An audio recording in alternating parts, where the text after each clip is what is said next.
Live from Gahanna, WGLH-TV presents Lincoln Live with Kira Bailey and Comey Hoff. Today, an important reminder that impacts the safety of all Lincoln students and staff. They are ranked #1 in the state of Ohio. Our girls are out to prove they deserve that ranking. And a teacher by day and a protector by night. Meet Gahanna's version of Batman. Lincoln Live starts now. What's up, Lincoln? I'm Kira Bailey. And I'm Comey Hoff. So, Kira, are you excited anchoring our first show together? Yes, I'm so excited, but we have many important stories to get to today. That's right. Lots of fun things ahead in today's show. So let's dive right in.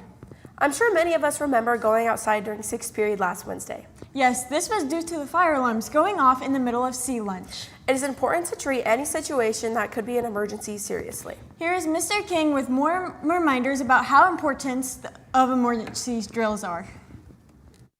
I just want to emphasize the importance of taking every drill serious, whether it's a fire drill, an emergency evacuation, school shooting, active shooting drill, whatever it is, we need to take them serious. We don't just practice it just for the sake of having something to do, but we want to be prepared in the event of a real emergency.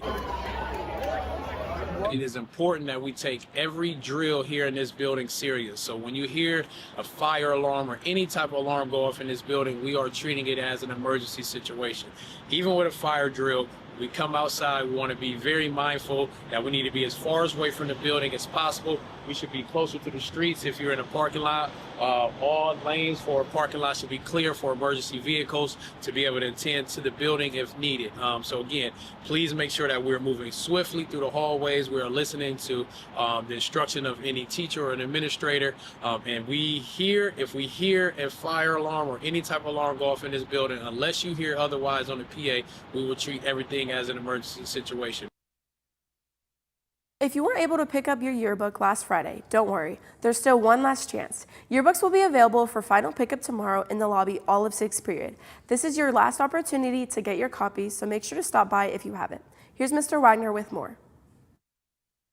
If you didn't get a chance to pick up your yearbook last week, we'll be doing another distribution on Wednesday, tomorrow, during 6th period.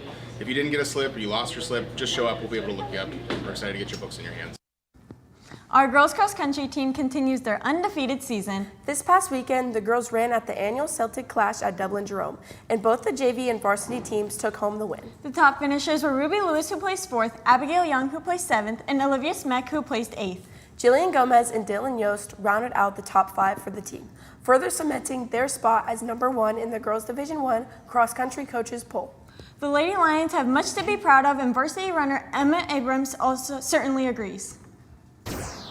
We had a lot of girls place pretty high, and we actually ended up winning by about 16 points, I believe. And it's really awesome to be able to bring home such a big trophy from a huge meet like this. Like, there's so many teams here, so we're just really proud of the girls overall.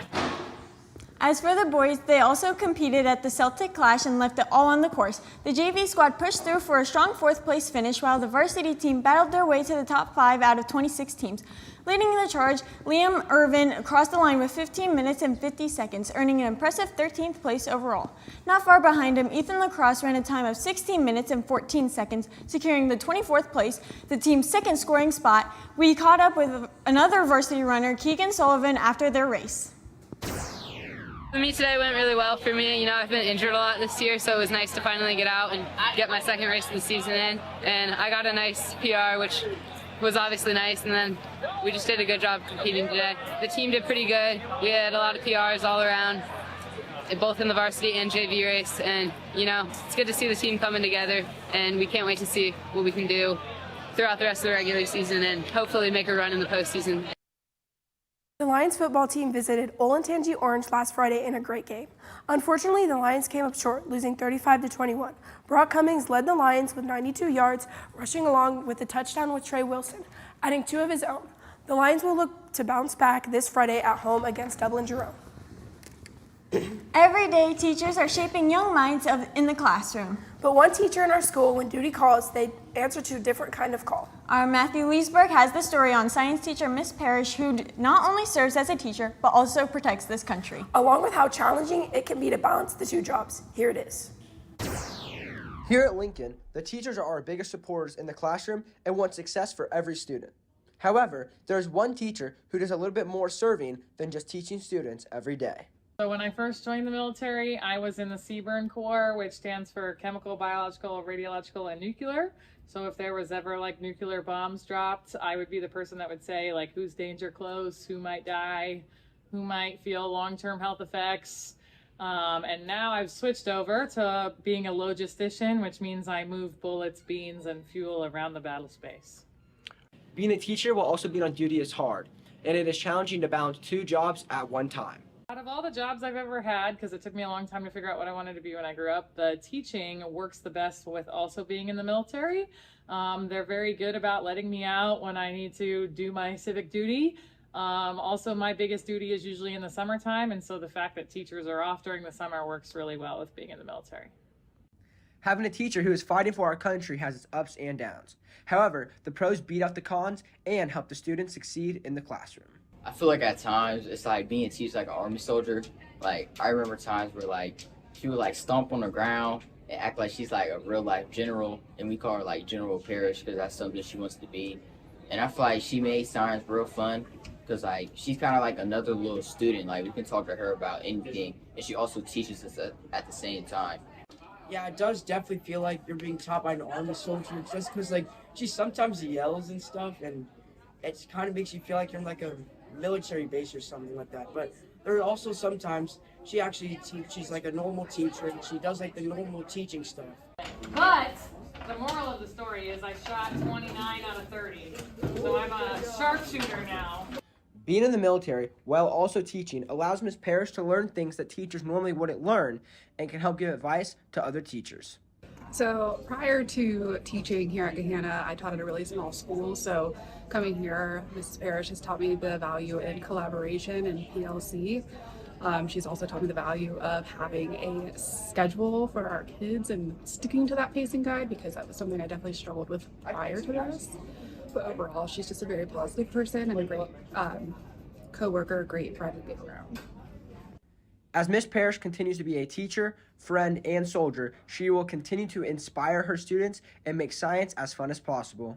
This is Matthew Leesburg for Lincoln Live. As much as we love being in the spotlight, it's time to pass over the mic. Yeah, I guess I almost got carried away being the star of the show. Today we have our friend Jayla Daniels in the studio with us to talk about activities that students here do outside of school. Hey Jayla. Hey guys. Young Life has officially landed in Gahanna, a nationwide Christian organization focused on spreading the gospel to teens and helping them find a community to grow in through their faith. Yesterday, 4 local schools kicked off in a vibrant way with a paint war and scripture reading to build friendships and learn more about Jesus. Our Emmy Huth and Ava Miller attended the paint war to tell you everything you should know about Young Life. Hey Lincoln, we're at the first Young Life event of the year, and today we're playing paintball.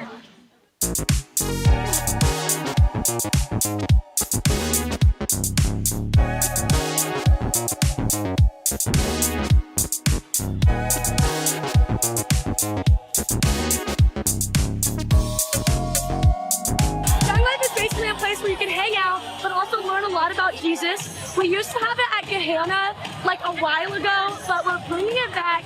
It's such a fun experience for me. You get to meet so many different people. You get to learn similarities about yourself, but also differences and your faith journey. And Here at Lincoln, there are more than just your usual classes. There are many programs and opportunities that boost education beyond typical learning. For those who have interest in certain unique career choices such as engineering, broadcast journalism, and digital design, our Ava Miller has a look into some of these special programs. Today we'll be talking about the smaller programs at Lincoln that will help you find interest and gain hands-on experience for specific college degrees. SWAG meets 8th period, and you must have taken Computer Art 1 and 2.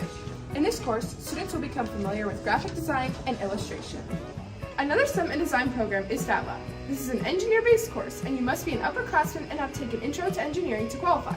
This is a student-paced class, and you will get to choose the project that interests you. Next, we have the Lincoln Live program.